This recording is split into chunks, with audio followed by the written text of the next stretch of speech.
Hello my cuties, क्या हाल है आप सबके। उम्मीद करती हूँ आप लोग सब ठीक होंगे। आज हम पढ़ेंगे दीवानगी दिल का एपिसोड नंबर 28। बहुत दिनों से मैं एपिसोड नहीं दे पा रही थी क्योंकि तबीयत कुछ ठीक नहीं थी, गला ख़राब था और आपको पता है सारा काम आवाज़ का ही होता है, तो मैं बोल भी नहीं पा रही थी। खांसी, गले में दर्द और बहुत सारे इश्यूज़ हो गए थे। खैर अब बेहतर हूँ, अल्लाह का शुक्र है। आज हम स्टार्ट करते हैं दीवानगी दिल का एपिसोड नंबर 28। लेट्स सी आगे क्या होता है। करता हूँ, ये दो अल्फाज बोलते हुए शयान ने बिल्कुल गैराती तौर पे थपकने से अंदाज में उसके कंधे से नीचे हाथ धरा था। उसके अल्फाज पे, उसके लम्स पे सिर के आंसू एकदम से मुंजमद हो गए। पहली बार खुद को मुकम्मल तौर पे उसके सामने महसूस करती वो कसमसाकर मजीद उसके सीने में सिमटी। उस खूबसूरत से एहसास पे एक पल के लिए सब कुछ भूल गया था। वो उसे थपक नहीं रहा था, बस खालिद जहनी से हाथ वहीं धरे बैठा था। शयान ने ऐसा से गिरंग खंकारा, किससे बात करनी है। उसके सवाल पे वो एकदम से होश में लौटी। असद भाई या हुरिया आपी से। दोनों हाथों से अपने आंसू साफ करती वो रुंधी आवाज में बोली थी। उसे खुद अंदाजा नहीं था कि यूं अचानक से कोई मसला खड़ा हो जाएगा। ऊपर से हुरिया की उसके बारे में राय कब करेंगे, अभी करें। हुरिया के अल्फाज याद करती वो एकदम बेचैनी से बोली तो शया ने चेहरा झुकाकर उसकी जानिब देखा। अभी कैसे करूं, वो उसी गायब दिमागी से बोला था। उसके अल्फाज पे असीर एकदम यकीनी यकीनी थी। उस नजरों से उसे देखने लगी तो उसने एक बार फिर से आहिस्ता से उसे थपका, सोच समझ कर बात करनी होगी, 1-2 दिन में करता हूँ। मामला कुछ ज्यादा ही सीरियस था, यूं बिना सोचे समझे कैसे बात कर सकता था, ना जाने उनका क्या रद्द अमल होता। उसकी बात सुनती असीर खामोश हो गई। मैं अपने पेरेंट्स से कहूँ कि वो बात करें, वो फिर से गला खंकार कर बोला। खुद अपने रिश्ते की बात करना अजीब सा लग रहा था, वो भी ऐसे लोगों से जिनसे कोई जान पहचान नहीं थी। नहीं नहीं, एकदम से उससे अलग होती असीर घबरा कर बोली। कोई और वक्त होता तो इस बात पे शायद वो खुशी से पागल ही हो जाती, पर जो कुछ हुरिया ने कहा था उसके बाद इतना अंदाजा तो हो गया था कि उसके या उसकी फैमिली के साथ उन लोगों का रवैया बहरहाल अच्छा नहीं होगा। अगर वो उसके पेरेंट्स को इंसल्ट करते तो उससे उसके सामने कितनी शर्मिंदगी होती। पहले आप करें, आप पहले की तरह उसके सीने पे चेहरा रखती। वो आने वाले वक्त का सोचकर दोबारा से रोने लगी थी। उसकी मध्यम से इसका सुनते हुए शयार ने फिर से खालिद हसैनी से उसको थपका, फिर गहरी सांस खारिज की। बहुत देर हो गई थी, अब उन्हें चलना चाहिए था। पहले ही मसला खड़ा हो गया था। अगर उसके घर वालों को मालूम होता कि वो घर पे नहीं है और उसके साथ है तो बात मजीद बिगड़ सकती थी। लबवा करते हुए उसने असीर की जानिब देखा जो उसके सीने से लगी फुर्सत से रोने का शुगल पूरा कर रही थी। एन उसीला में असीर ने डैशबोर्ड पे पड़े हुए अपने पर्स की जानिब हाथ बढ़ाया था। उसे कुछ करता हुआ देखकर वो बोलता बोलता एकदम खामोश हो गया। उसके सीने से लगी लगी उस जानिब देखे बगैर हाथ बढ़ाकर पर्स उठाती हुई असीर उसको खोलकर अंदर हाथ मारने लगी। वो बस गायब दिमागी से उसको देख रहा था। जहन मुसलसल उसके घर वालों के मुतवक्कर रद्द-ए-अमल में उलझा हुआ था। पर्स में से लिपस्टिक निकालती हुई असीर ने दोनों गालों पे बहते हुए आंसू साफ किए और हिचकी भरकर नफासत से अपने होठों पे लिपस्टिक लगाने लगी। शयार ने तहीर से उसको देखकर रो रो कर बाकी का मेकअप तो बह चुका था, पर होंठ फिर से गहरे सुर्ख लिपस्टिक में रंग चुके थे। उसने हैरानगी से उसकी मतरूम आंखों की जानिब देखा जिनसे फिर से आंसू बहने लगे थे। रो तो असल में ही रही थी, मतलब सदमा तो था, बल्कि आंखें मतरूम और सूजी हुई थीं, जैसे उससे पहले भी रात भर रोती रही हो। आंसू झूठे झूठे नहीं थे, मगर ये उसने फिर से उसके होठों की जानिब देखा। उसके सीने से लगी लगी हिचकियां भरती हुई वो लिपस्टिक लगाकर, गहरा कोट लगाकर अब उससे वापस से पर्स में रख रही थी। शहरयार की निगाहें बिल्कुल अशौरी तौर पर उसके सुर्ख लिपस्टिक से सजे हुए होठों पर ठहर सी गई। उसे याद आया कि जब उसने पहली बार उसको देखा था तब भी वो सुर्ख लिपस्टिक लगाई हुई थी। उसके होठों से निगाहें चुराते हुए उसने उसके रिंग से खाली हाथों की जानिब देखा जो आज सोने से थे, फिर उसके सूने से थे, फिर उसके कानों की जानिब देखा, वो भी हाथों की तरह ही सूने थे। मतलब बस लिपस्टिक ज़रूरी थी। उसके चेहरे पर की जानिब हाथ बढ़ाते हुए शहरयार ने बेसाख्ता उसके गालों पे बहते हाथों साफ किए। पता नहीं वो इतना कैसे रो लेती थी। उसकी हरकत पे असीर बिल्कुल साकित हो गई। वो हाथ पीछे खींचने लगा था जब असीर ने अपने गाल पे धरा हुआ उसके हाथ पे अपना हाथ रखा और भीगी पलकें उठाते हुए उसकी जानिब देखा। वो उसको ही देख रहा था। मान जाएंगे तुम्हारे घर वाले, उसकी आंखों में देखता हुआ वो गला खंकार कर आहिस्ता से बोला तो उसकी आंखें फिर से बरसने लगीं। पता नहीं, उसके सीने पे चेहरा रखती वो भीगे लहजे में बोली थी। शयार ने अपने हाथ पे धरा हुआ उसका हाथ आहिस्ता से अपने हाथ में थाम लिया। अगर नहीं माने, वो खौफते लहजे में बोली थी। शयार खामोशी से उसको देखने लगा। वो क्या कह सकता था, बात ही कर सकता था। बताए ना, आप उन्हें मना लेंगे ना, फिर से उसकी आंखों में देखती वो बेचैनी से बोली। तो शहरयार ने बेसख्ता नजरें चुराई। वो कैसे मना सकता था, आप उनसे लड़ तो नहीं सकता था, बात कर सकता था, मगर वो ना माने तो ज़बरदस्ती तो नहीं कर सकता था। कोशिश करूंगा, वो हल्की आवाज़ में बोला तो असीर चंद सानी उसको देखती रही, फिर मुतमईन होकर दोबारा से उसके सीने पर सर रख दिया। चलें, उसको बाजू से थामकर सीधा करता हुआ शहरयार गाड़ी स्टार्ट करने लगा। उसको खुद तो किसी बात का होश नहीं था, पर इस सूरत हाल में उसका ज़्यादा देर तक घर से बाहर रहना ठीक नहीं था। मामला मज़ीद बिगड़ सकता था। बाहर फैलता हुआ अंधेरा देखकर होश में लौटती हुई असीर ने इस बात में सर हिलाया और दोनों हाथों से अपना गाल साफ करने लगी।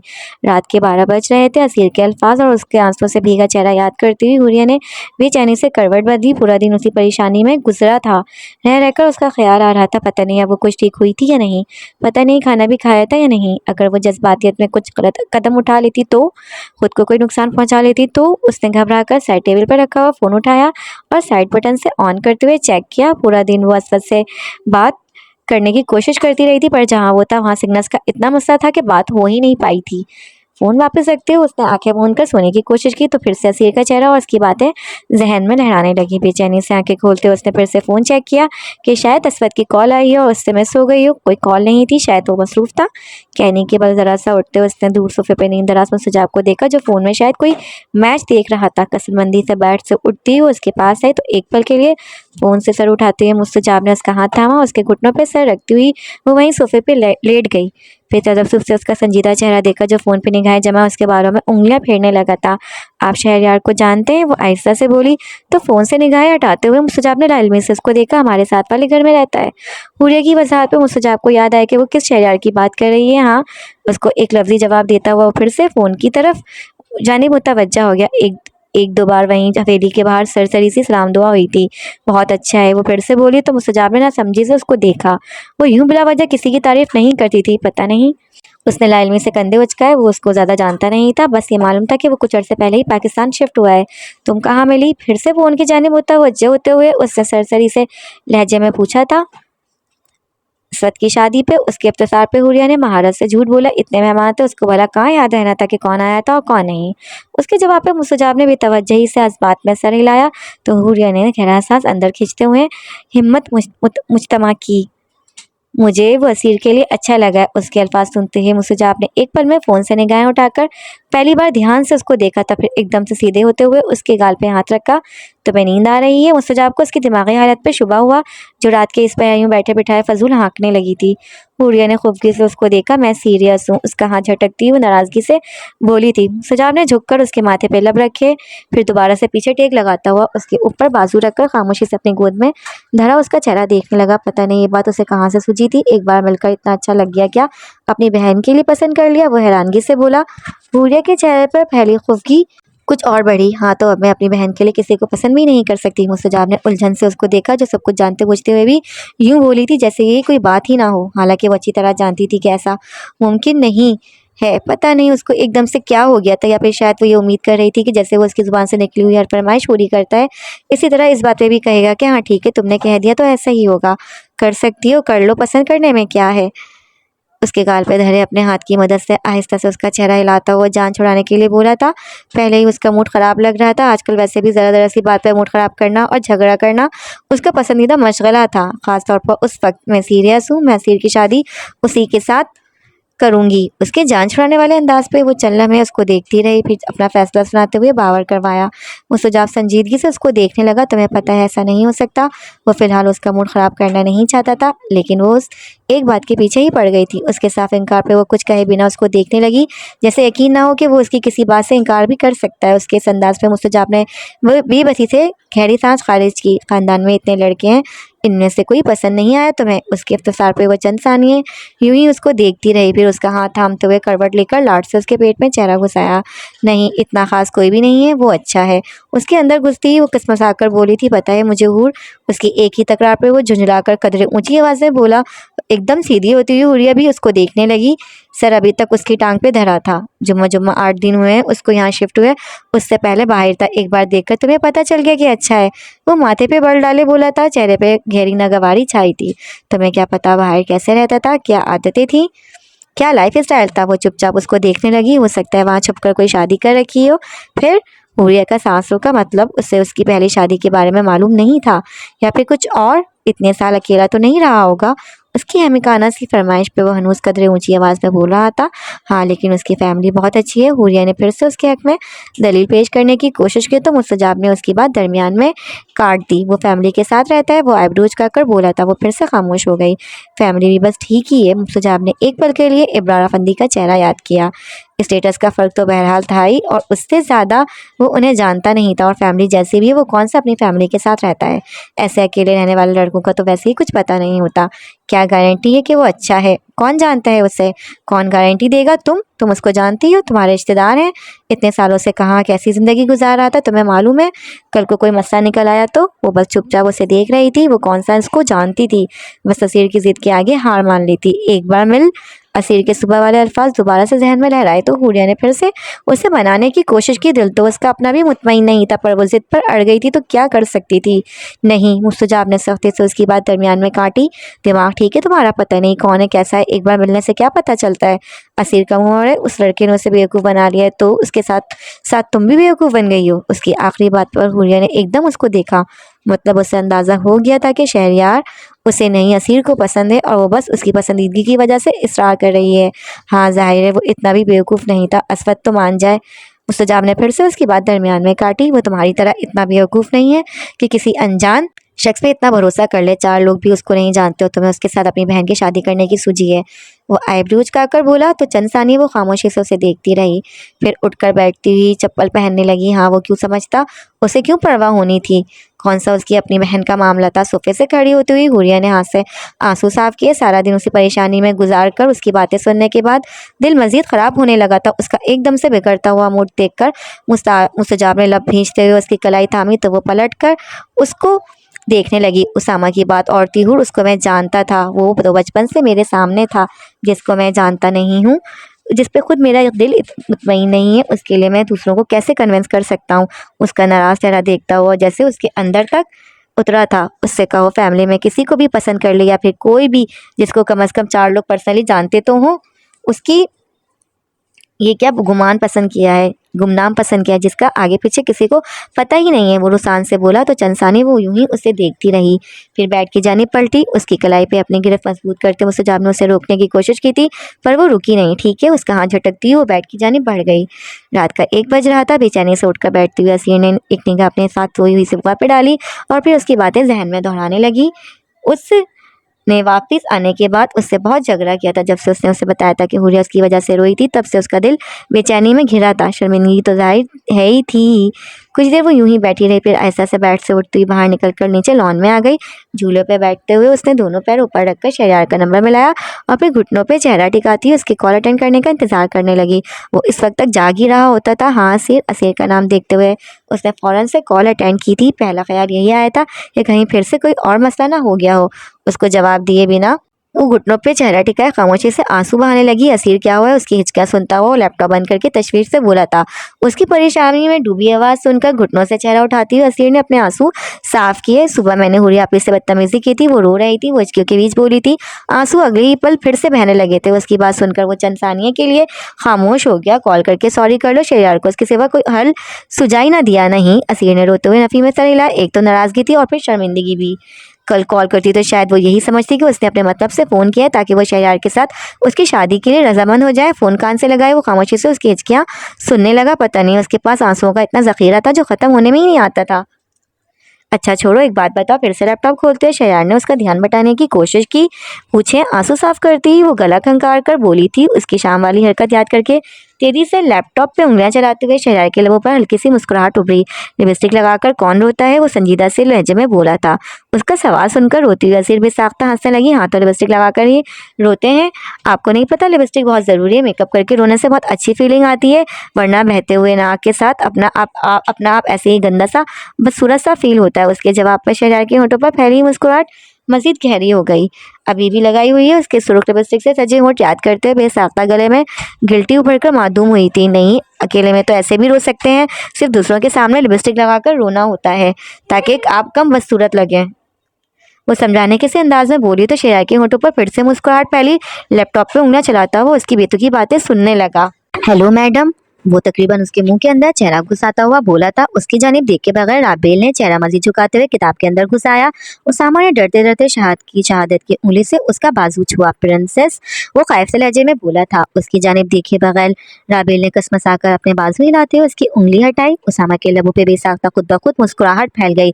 उसकी ही टी शर्ट पहने वो चेहरे पे जबरदस्ती के सपाट तासुरात सजाकर नाराजगी का भरपूर इजहार करने की जतन कर रही थी। शायद अंदाजा नहीं था कि इस वक्त अचानक से उससे टकराव हो जाएगा, इसलिए यूं उसकी टी शर्ट पहने घूम रही थी। क्यूटी, उसके फूले गालों वाला सुर्ख सफेद चेहरा देखता हुआ उसामा मस्जिद उसके ऊपर झुका तो इतनी देर से उसको नजरअंदाज करने की कोशिश करती राबेल अपने चेहरे पे उसकी सांसों का लम्स महसूस करके खुद फिर से कसमसाई। दिखाओ, उसमें रिप्रोडक्शन वाला चैप्टर है। अचानक से उसके सामने खुली हुई किताब उचकता हुआ वो दिलचस्पी से बोला। उसके चेहरे पर फैले हुए गुस्से भरे तासुरात देखकर दिल में गुदगुदी सी होने लगी थी। सफेद रंगत उसकी गहरे रंग की टी शर्ट में मजीद दमक रही थी। बाल पोनी से निकल निकल कर चेहरे पे आ रहे थे। सुर्ख लब सख्ती से भींचने के बायस मजीद खूबसूरत लग रहे थे। और फिर सोने पे सुहागा वही अपनी बहन भाई जैसी शहद रंग आंखें। शाहाना अंदाज में उसके बेड पे लेटे हुए उसामा ने दूर से उसको फ्लाइंग की उछाली तो गुस्से से उठती हुई उसके नजदीक आई। उसको टांग से पकड़कर खींचने लगी। उठो जल्दी, यहाँ नहीं लेट सकते, जल्दी करो, 2 सेकंड में उठो। सफेद टी शर्ट में उसका हंसता हुआ मगर थका थका सा चेहरा और माथे पे बिखरे घुंघराले बाल देखती हुई राबेल का दिल एक पल के लिए डगमगाया था, मगर अगले पल उसने फिर से खुद को पत्थर दिल कर लिया। हाँ ठीक है चलो, उसके तहक्कुम भरे अंदाज पर निसार होता हुआ उसामा एक जुस्त में बेड से खड़ा हुआ। उसके गले में बाजू डालता हुआ उससे अपने साथ लिए बाहर की जानिब बढ़ा। हक्का बक्का सी राबेल को आधे रास्ते में जाकर होश आया था। छोड़ो मुझे, ये क्या कर रहे हो? बुरी तरह मचलते हुए उसने उसामा की गिरफ्त से निकलने की कोशिश की, मगर तब तक उसके गले में बाजू डाले वो उसको अपने साथ धकेलता हुआ अपने कमरे में ला चुका था। चलो आ जाओ जल्दी, वरना फिर कोई आ जाएगा। अंदर आकर उसी तरह उसको साथ लिए वो तेजी से बेड की जानिब बढ़ा तो अपने हाथों को ब्रोएकार लाती हुई राबेल ने उसके सीने पे मुक्कों की बारिश कर दी। क्या है, छोड़ो मुझे। उसामा के गिरफ्त ढीली करने पर वो उसको झटक कर बोली थी। चंद कदम पीछे हटता हुआ वो एकदम से डरने की एक्टिंग करता खौफ नजरों से उसको देखने लगा। चेहरे पे बेतहाशा गुस्सा सजाए गहरी सांस लेकर अपना तनफ्फुस बाहर करती वो लब भींच कर उसको देख रही थी। बाल जो पहले ही बामुश्किल पोनी में कैद थे उस सारे मुशक्कत के दौरान खुलकर हमेशा की तरह उसके चेहरे पर बिखर चुके थे, जिनमें वो उसे और ज्यादा प्यारी लगती थी। क्या है, क्यों लाए हो मुझे यहाँ? दोनों हाथ पहलुओं पर टिकाती हुई वो फाड़ खाने वाले लहजे में बोली तो डरने के रिकॉर्ड तोड़ता हुआ सामा मस्जिद एकदम पीछे हटा। दो तुमने खुद ही तो बोला कि यहाँ मेरे बेड पे नहीं कर सकते, वहां तुम्हारे रूम में चलकर करते हैं। चेहरे पे मासूमियत तारी करता हुआ मजलूम से अंदाज में बोला था। उसके इस कदर झूठ पे राबेल ने गुस्से से उसको देखा। उसने उसको सिर्फ अपने बेड से उठने का कहा था, बाकी की बातें उसने खुद ही अपनी तरफ से फर्ज कर ली थी। राबेल ने कुछ कहने के लब वाक्य फिर से उसका चेहरा देखते दोबारा से सख्ती से भींच लिए। दराज कामत उसामा चेहरे पे खौफजदा से तासुरात सजाए यूं खड़ा था जैसे सचमुच उस चटाक भर के फितने से डरता हो। उस पे एक नाराज सी नजर डालती हुई राबेल बाहर की जानिब बढ़ी तो एकदम से हंसते हुए उसामा ने उसकी कलाई थाम कर उसको अपनी जानिब मत खींचा और उसके गुस्से से सुर्ख पड़ते गाल पे झुकता हुआ शिद्दत भरे अंदाज में उसको चूमने लगा। अचानक से उसके इस कदर वालियाना अंदाज पे एक लम्हे में राबेल की धड़कनें उथल पुथल हुई थी। उसके सीनों पे दबाव डालते हुए उसने मचल कर उसको खुद से दूर करने की कोशिश की तो एक हाथ उसकी नाजुक सी कमर पे जमाता हुआ उसामा दूसरे हाथ से मजबूती से उसका चेहरा थाम कर उसके गाल लबों में भरता हुआ मजीद शिद्दत से उसे सख्त करने लगा। हाथ उसकी कमर से होता हुआ बेबाकी से उसके पूरे वजूद पे गर्दिश करता उसको अच्छी तरह महसूस कर रहा था। उसकी मुसलसल मज़ाहमत पे उसामा ने जोर से उसके नरम मुलायम गाल पे दांत गाड़े जो उसके शिद्दत भरे लम्स से पहले ही मजीद बुरी तरह सुर्ख पड़ चुका था। अपनी मुज़ाहमत तर्क करती हुई आंखों में आंसू भरे उसको देखने लगी। क्यों इतना तंग करती है? उसकी इतनी लंबी नाराजगी पे वो उसको झंझोड़ता हुआ मस्तूरी गुस्से से बोला था। पिछले कितने रोज थे वो बस उससे झगड़े जा रही थी। जब मैं तुमसे बोल नहीं रही तो जबरदस्ती क्यों मुझसे फ्री हो रहे हो? पहले की तरह झगड़ने की बजाय वो रुंधे हुए लहजे में नाराजगी से बोली तो उसामा को बेसाख्ता उस पर प्यार आया। अब तो आ गया हूँ बेला, अब क्या तकलीफ है? वो बेचारगी से बोला था। आपका क्या मतलब है? पहले जो तकलीफ थी वो कौन सा तुमने दूर की है? उसका हाथ झटकती हुई वो अब बाकायदा रोने लगी थी। उस रोज भी वो उसकी बात सुने बगैर ही चला गया था। उसके फिर से रोने पर उसामा ने जबड़े भींच कर उसको देखा। आओ तुम्हारी सारी तकलीफें मैं बेड पे दूर करता हूँ। एकदम से उसको दोनों बाजुओं से थामता हुआ वो बेड की जानिब बढ़ा तो राबेल ने नाराजगी से उसको दूर झटका। नहीं, मुझे नहीं आना। चंद कदम मजीद दूर जाती है बच्चों की तरह नीचे फ्लोर पे बैठकर घुटनों में चेहरा छुपाती रोने लगी। गुस्सा और फ्रस्ट्रेशन अब इंतहा को पहुंच चुकी थी। कुछ देर वो यूं ही उसको देखता रहा, फिर उसके पास आकर बैठते हुए उसे अपने सीने से लगाया। अच्छा बता, अब सुन रहा हूँ तुम्हारी बात। उसने एक बार फिर से उसे प्यार से बहलाने की कोशिश की थी। नफी में सर हिलाती हुई राबेल ने रोते रोते आंखों पे हाथ रख लिए। उसामा ने तिरछी नजरों से उसको देखा, फिर उसके कान में घुसा। अब तो पीरियड्स खत्म हुए भी 2 दिन हो चुके हैं, अब भी मूड खराब है? वो मसनूई संजीदगी से राजदाराना अंदाज में बोला था। उसकी बात सुनती हुई राबेल हवास भागता होकर सेकंड के 1000वें हिस्से में चुप हुई। ये इसको कैसे पता चला? होंक शक्ल के साथ एक पल के लिए उसका चेहरा देखा, अगले ही पल शर्म से फिर से घुटनों में चेहरा छुपा लिया। तुम्हें कैसे पता? अपनी नाराजगी भूलते हुए उसने मासूमियत से पूछा था, साथ ही बिला वजह अपने कपड़े ठीक किए। अपनी कोशिश कामयाब होती देखकर उसामा ज़ेरे-लब मुस्कुराया। लो, ये क्या बात हुई? मुझे नहीं पता होगा तो और किसको पता होगा? मुझे तो पिछले महीने की डेट भी पता है, बल्कि उससे पिछले और पिछले से पिछले की भी। कहो तो बताऊं? फिर से उसके कान में घुसता हुआ उसामा सरगोशी में बोला था। तुम सदमे हो? तहीर से वो बस इतना ही बोल पाई, फिर शर्म से अपनी आंखें मींची। आखिर इसको पता कैसे चला? घुटनों में चेहरा छुपाए वो उसकी चालाकी पे गौर करने लगी। अभी उसने कुछ बोलने के लिए लब वाही किए थे, नमी तैरने लगी थी। 1 मिनट बस देखने दो। दरवाजा फिर से बजने लगा तो वो सरल से उठकर उस जानिब बढ़ा और दरवाजा खोलता हुआ बाहर निकल गया। बाहर सुंबुल उसे बख्त आलम गर्देजी का बुलावा देने आई थी, जो अभी तक उसके इंतजार में जाग रहे थे। उसने बेबसी से एक नज़र बंद दरवाजे पे और दूसरी नज़र नीचे जाती हुई सीढ़ियों पे डाली। अब अगर वो खास तौर पे उसके इंतजार में जाग रहे थे तो यकीनन उसे शर्फ मुलाकात बख्शे बगैर तो हरगिज ना सोते, और अगर वो ना जाता तो कुछ भी नहीं था, वो ऊपर ही आ जाते। हर कोई पता नहीं क्यों उसकी ही खुशियों और सुकून का दुश्मन बना हुआ था। उसको यहाँ काबू करके रखो, जाने नहीं देना। दरवाजे की जानिब इशारा करके सुंबुल को ताकीद करता उसामा तेजी से नीचे की जानिब भाग गया तो दांत निकालती हुई सुंबुल उसकी ताकीद पे अमल करने के लिए फौरन से अंदर दाखिल और मोहतात अंदाज में उस बला की जानिब बढ़ी। चेहरे से हाथ हटाती हुई राबेल ने अपनी रोई रोई सी आंखें सुकेड़ कर उसको अपनी जानिब बढ़ते देखा। उसका अंदाजा ऐसा था जैसे कोई शिकार अपनी शिकारी को फांसने के लिए फूंक फूंक कर कदम उठा रहा हो। अगले पल उसका इरादा भांपती हुई राबेल ने सरल से उठकर भागने की कोशिश की तो एक जिसमें दोनों बाजू उसके गिर्द बांधती है सुंबुल ने मजबूती से उसको काबू कर लिया। उसकी गिरफ्त में मचलती है बुरी तरह उसको लाते मारने लगी। अगले 10 मिनट में उसामा के आने तक के उसने सुंबुल के पेट में लाते मार मार के उसका हशर बिगाड़ दिया था, पर वो भी अपने नाम की तरह एक ही ढीठ थी। बस ठीक है, जाओ। वो नीचे फ्लोर पे एक दूसरे से गुत्तम गुत्ता थी जब झुककर राबेल को मजबूती से दोनों बाजुओं से थामते हुए उसामा ने सुंबुल से मुखातिब किया। राबेल हनूज पुनशाम निगाहों से उसको घूर रही थी। उसकी नजरों की परवाह के बगैर सुंबुल दांत निकालती हुई बाहर की जाने बढ़ी और दरवाजा बंद करती हुई 9-2-11 हो गए। अब बताओ क्या मसला है तुम्हारा? क्यों हर वक्त तंग करती हो? दोनों घुटनों उसके इर्द गिर्द फ्लोर पे टिकाता हुआ उसामा उसके ऊपर झुका तो सुंबुल से ध्यान हटाती हुई राबेल ने खौनखार निगाहों से उसको देखा। पहले क्यों नहीं बताया कि आ गई हो? मैं शाम को ही वापस आ जाता। उसको आहिस्ता से बाजुओं से झंझोड़ता हुआ वो आंखें सुखेड़ कर बोला था। उसकी बात पर राबेल को अचानक से याद आया कि कोई 2 घंटे पहले उसने उसको व्हाट्सएप स्टेटस पे जिम की पिक्चर देखी थी, वो भी शर्टलेस। मतलब वो उससे भी पहले से फारिग था। एकदम बुरी तरह मचलते हुए उसने उठने की कोशिश की तो उसामा ने सरस से एक बाजू उसके ऊपर जमाते हुए उसे फरार होने से रोका। और छोड़ो मुझे, उठो, मेरे पेट दब रहा है। उसने उसामा का बाजू अपने ऊपर से हटाने की कोशिश की, जो एक बाजू से उसे काबू किए दूसरे हाथ से सोफे पे बिखरा हुआ अपना सामान उठा उठाकर साइड पे फेंक रहा था। हाँ, मेरा पेट दब गया। उसको अपनी आहो बका नजरअंदाज करता देखकर आबेल ने आंखों पे हाथ रखते हुए फिर से रोने की कोशिश की। उसके वाबेले पे ध्यान दिए बिना सख्ती से उसको काबू किया। उसामा ने सोफे पे पड़ी हुई अपनी शर्ट उठाकर दूर उछाली। 2 उंगलियों में जरा सा फासला कायम करती हुई आबेल ने जरा सी झुरी सी भरकर उसको देखा, जिसके तासुरात तने हुए थे। चेहरे पे थकावट के साथ साथ बेजारी भी थी। हल्की सुर्खमयी आंखों के साथ माथे पे बिखरे घुंघराले बाल। शायद अब उसको गुस्सा आ रहा था, शायद नीचे से भी डांट खाकर आया था। मेरा पेट, उसका शोर सुनता उसामा सोफा खाली करके फिर से उसके ऊपर झुका और दोनों बाजों से उसको थामता हुआ जोर से झंझोड़ा। किधर है तुम्हारा पेट? आधे घंटे से दिमाग खराब किया हुआ है। पेट दब गया, पेट दब गया। कौन सा पेट है तुम्हारा जो दब गया? माथे पे बड़ लाले वो गुस्से से बोला था। राबेल ने एक पल के लिए मुंह खोलकर उसको देखा, फिर जल्दी से अपने पेट की जानिब देखकर तसल्ली की, फिर मुतमईन होते हुए दोबारा से गुस्से से उसको देखा, जो उसके ऊपर झुका तने हुए चेहरे के साथ उसको ही देख रहा था। उसका तो पता नहीं, पर जो लात अगले ही पल उसके अपने खुद के पेट में पड़ी थी, उससे उसके 14 तबक रोशन हो गए थे। अपने पेट पे हाथ रखते हुए सामान्य सदमे और तहीर से उसको देखा, जो अब अच्छा खासा रोने के बाद अपनी पुरानी जोन में लौट चुकी थी और फिर से ट्राई के लिए पूरी तरह तैयार थी। एक नजर उसके जरा से पैर पर डालते हुए उसामा ने उसे सदमे की सी हालत में अपनी टी शर्ट पर उठाते हुए अपने पेट को देखा, जहां उसने इतना जानलेवा हमला किया था। उसके पेट पे निगाह पड़ते राबेल को फिर से जिम वाली तस्वीरें याद आई थी। लड़कियों के सामने शर्ट उतारकर बॉडी फिल्म करते हैं, उनको ऐब सिखाते हो। अभी वो पहले हमले से ही नहीं संभला था, जब दोनों हाथों से उसके बाल दबोचती हुई राबेल ने उसको बुरी तरह झंझोड़ा। उसामा को यूं लगा जैसे उसके बाल किसी ने जड़ से निकाल दिए। बिला मेरी जान, बात सुनो। बुरी तरह कराहते हुए उसने प्यार से उसको बहलाते अपने बाल उसकी गिरफ्त से आज़ाद करवाने की कोशिश की, जिन्हें वो सख्ती से अपनी मुट्ठियों में जकड़े हुए थी। शायद थोड़ी देर पहले दिए गए पेट वाले ताने के बाद उसको अपनी ताकत का सबूत देने की कोशिश कर रही थी। साइज चाहे जो भी था, पर जान तो पूरी थी ना। जिम जाकर बॉडी बनाकर उसको लगता था कि वो उसको दबा सकता, तो ये उसकी सबसे बड़ी भूल थी।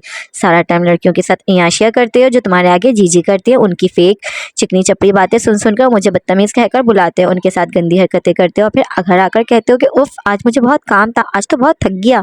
उसको बुरी तरह झिंझोड़ती हुई हंसानी अंदाज में बोलती हुई वो खुद भी अपना आपा खो चुकी थी। जब भी अंदाजा नहीं हुआ कि अब की बार जो लात घुमा रही है वो सीधा उसके मुंह पे पड़ेगी। उसामा जो घुटनों के बल उसके ऊपर झुका हुआ था, पूरी कुवत से अपने चेहरे पर पड़ने वाले उसके पैर पे एकदम से तवाजन खोकर पीछे लड़खड़ाया। शौक से उसका मुंह खुला का खुला रह गया था। राबिल एकदम होश में लौटी। ये क्या हो गया था? घबराहट में दोनों हाथ चेहरे पे रखते उसने जल्दी से अपना चेहरा छुपाया। ये तो अब कुछ ज्यादा ही हो गया था। फिर दोबारा से उंगलियों के बीच जरा सी झुर्री बनाते हुए उसको देखा। वो अभी तक शौक से मुंह खोले उसको देख रहा था। सॉरी जानकर नहीं किया, पक्का बात है, गलती से हो गया, सॉरी। सख्ती से आंखें मींच कर कमजोर सी आवाज में बोलती वो 1 सेकंड में अपनी औकात में लौटी थी। पूरा फ्लोर खाली था। सिर्फ एक सिबगा थी जो घोड़े गधे बेचकर सो रही थी। उसको जगाना तो इस दुनिया के किसी इंसान के बस की बात ही नहीं थी, जब तक कि वो खुद उठने का इरादा न कर लेती। असद भी नहीं था, अब तो हुरिया मुसजाब भी नहीं थे जो उसकी चीखें सुनकर उसे बचाने आते। वो तो उसे मारकर वहीं पे दफन भी कर देता, तो सुबह से पहले किसी को कानो कान खबर ना होती। उसने जोर से हिचकी ली तो होश में लौटते हुए उस सामान्य जबड़े भींचकर सुर्खी मैल आंखों से उसको देखा। फिर आयशा से अपने नाक को छुआ। उसने इतनी जोर से मारा था कि उसे लगा उसकी हड्डी फ्रैक्चर हो गई है। नाक पे लगने वाली चोट वैसे ही शदीद जानलेवा होती है। उसका दिमाग सनसना उठा था। चेहरे पे जारिहाना तासुरात सजाए वो एकदम से खड़ा हुआ। उठ। खुनख्वार तेवरों से उसको देखते हुए सामान्य गुस्से से बोलते हाथ से उसको उठने का इशारा किया, जो अभी तक फ्लोर पे चित लेटी थी। चेहरे पे मासूमियत तारी करती राबिल ने जरा सी आंखें खोलकर उसको देखा, जो प्रिंसेस क्यूटी और बेला मेरी जान से एकदम उठ पे आ गया था। उसका चेहरा उसके हमले से और कुछ गुस्से से सुर्ख पड़ रहा था। ये कैसे बात कर रहे हो? बीवी हूँ मैं तुम्हारी, मैं कोई सिवगा या असीर हूँ? मासूमियत के रिकॉर्ड तोड़ती राबिल ने फौरन से आंखों में आंसू भरकर अपने स्टेटस का फायदा उठाने की कोशिश की। वैसे तो शौहर होने के बावजूद थोड़ी देर पहले वो खुद उसके मुंह पर लात रसीद कर चुकी थी, पर शायद याद दिलाने के बाद तो वो उस पर थोड़ा बहुत रहम खा ही लेता। जारिहाना अंदाज में उसके सर पे खड़ा हुआ सामा उसकी जुबान से ये लफ्ज सुनकर बिल्कुल साकित हुआ था। एकदम से सब भूलते हुए उसने अपने दोनों पैरों के बीच फ्लोर पे लेटी हुई राबिल का चेहरा देखा, जिसे वो दोनों हाथों से छुपाए हुए थी। फिर एक नज़र अपनी ढीली सी टी शर्ट में उसका नाजुक अंदाम से रापा देखा, जो उसकी बीवी थी। हाँ, उसके गले में बेसाख्ता गिरती उबड़कर मालूम हुई। वो तो इतना सोचता ही नहीं था। उसके लिए तो वो पहले भी बेला थी और अब भी, लेकिन कैसा मुख्तलिफ सा एहसास था इस रिश्ते का जो उसके बीच कायम हो चुका था। खूबसूरत और अनोखा सा दिलफरेब। उठ। जानबूझकर फिर से उसी लहजे में बोलते हुए उसने झुककर उसका नाजुक सा बाजू अपने शिकंजे में जकड़ते हुए एक झटके से उसे खड़ा किया। हुरिया अगर यूं उसका बाजू खींचते हुए देख लेती तो वहीं एक झापड़ रसीद करती। सॉरी, उसके साथ खींचती हुई राबेल कमजोर सी आवाज में मनमनाई थी। उसकी माफी पे कान धरे बगैर उसामा ने उसे स्विच बोर्ड के सामने ला खड़ा किया। लाइट्स ऑफ कर। बरहम चेहरे के साथ उसको देखता हुआ वो स्विच बोर्ड की जानिब इशारा करके किसी भी किस्म के रहम से आरी आवाज में बोला था। जल्दी से स्विच बोर्ड पे हाथ मारती हुई राबेल ने तमाम लाइट्स ऑफ कर दी। एकदम से कमरे में गुप्त अंधेरा फैल गया था। उसकी नालायकी पे अफसोस से सर हिलाते हुए सामान ने उसके सर पे झापड़ रसीद किया, तो राबेल ने फिर से स्विच बोर्ड पे हाथ मारते हुए 1-2 लाइट्स जला दी। एक बार फिर से पहले की तरह सख्ती से उसका बाजू जकड़ता हुआ सोफे की जानिब बढ़ा, तो राबेल जो समझ रही थी कि लाइट्स ऑफ करवाते ही वो अगले पल उसे धकेल कर बाहर करेगा, एकदम से होश में लौटी। मतलब अभी उसका बदला पूरा नहीं हुआ था। घिरने के से अंदाज में सोफे पे नींदराज होते हुए उस सामान ने अपने दोनों बाजू फोल्ड करके सर के नीचे रखे और टांगे क्रॉस करता हुआ बिल्कुल राबेल की तरह अपने पैर हिलाने लगा। उतार। अपने पैरों में मौजूद स्नीकर्स की जानिब इशारा करता हुआ वो शहाना अंदाज में बोला था। चेहरे पे जबरदस्ती संजीदगी तारी कर रखी थी, वरना उसकी डरी हुई शक्ल देखकर दिल में गुदगुदी सी होने लगी थी। उसकी फरमाइश कम हुक्म पे राबेल ने पूरी आंखें खोलकर एक पल के लिए उसकी शक्ल और फिर से उसके पैरों की जानिब देखा। ये तो वो मरकर भी कभी ना करती। यूं ही खड़े खड़े उसने तिरछी निगाहों से दरवाजे की जानिब देखा था। दरवाजा दूर था, जबकि उसके और उसामा के बीच फासला ना होने के बराबर था। भागना मुमकिन ही नहीं था, कोशिश करना भी बेसूद था। वो पहले ही पकड़ लेता। दोनों बाजू सर के नीचे धरे पूरी फुर्सत से उसके चेहरे के उतार चढ़ाव देखते हुए उसामा का दिल किया कि वो कह के लगा कर हंसे। आखिर कभी कभार ही तो वो जंजाल उसके काबू आती थी। राबेल ने भी बसी से उसका स्नीकर में मुक्की हिलता हुआ पैर देखा। मरकर तो बेशक कभी ना करती, पर फिलहाल कुछ देर पहले जो उसके मुंह पे लात रसीद की थी, उसके बाद तो उसे ऐसे तो नहीं छोड़ने वाला था। सारा नखरा साइड पे रखते हुए उसने सख्ती से आंखें मीच कर उसके पैर की जानिब हाथ बढ़ाया। जिंदगी में ये दिन भी देखना था जब उसे जैसे 2 टके के नल्ले के जूते उतारने पड़ रहे थे। उसका चेहरा देखते हुए सामान्य बामुश्किल खुद को कहकर लगाने से रोका, जो मुंह मुखालिफ सिमत फेरे हुए भी आंखें मीच कर अंदाजे से हाथ हाथ मारती हुई उसका जूता उतार रही थी। शाबाशी वाला भी। ऊपर धरे पैर से निकलता हुआ स्नीकर नीचे फ्लोर पे जा गिरा तो उसामा ने दूसरा पैर ऊपर किया। राबिल ने लब भींच कर रूठे हुए चेहरे के साथ बस एक बार उसको देखा, जो महज एक लात पर सारा प्यार भूल गया था। फिर उसका दूसरा जूता उतारती ही दरवाजे की जानिब बढ़ी। सरहद से सीधे हुए उसामा ने सोफे पे बैठे बैठे मजबूती से उसकी कलाई थामी थी। तुम कहाँ जा रही हो?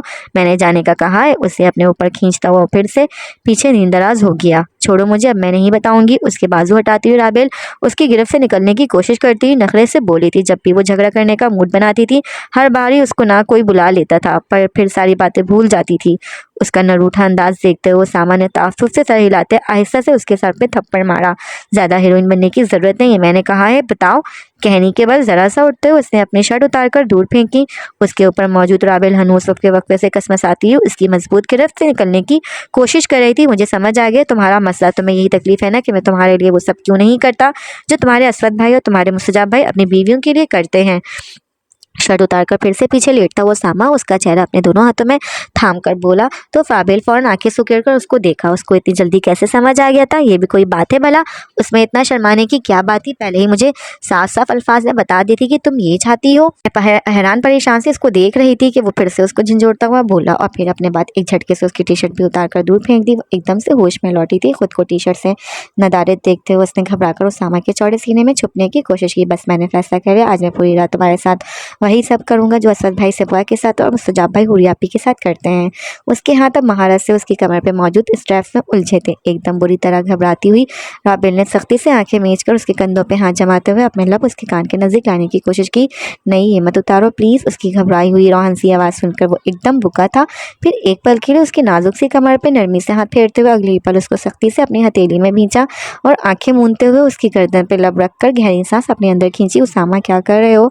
हटो, मुझे जाने दो। उसको यूं बेखुद होता देखकर राबिल ने एक बार फिर से उठने की कोशिश की थी। सॉरी, मैं तो नहीं जाने दे सकता। मजीद सख्ती से उसकी कमर को अपनी मुट्ठी में भींचते हुए उसामा ने साफ इनकार किया। तुमने खुद अपनी जुबान से कहा है कि मैं तुम्हारे साथ वो सब करूं जो असद भाई और मुस्तजाब भाई करते हैं। मैंने फैसला कर लिया, आज इसी वक्त से मैं तुम्हारी हर बात मानूंगा, चाहे दुनिया इधर की इधर हो जाए। उसकी कमर से नीचे हाथ सरकाता हुआ वो अटल लहजे में बोला था। हाथ की गुस्ताखियां बढ़ती ही जा रही थीं, उसके साथ साथ उसकी मदहोशी भी।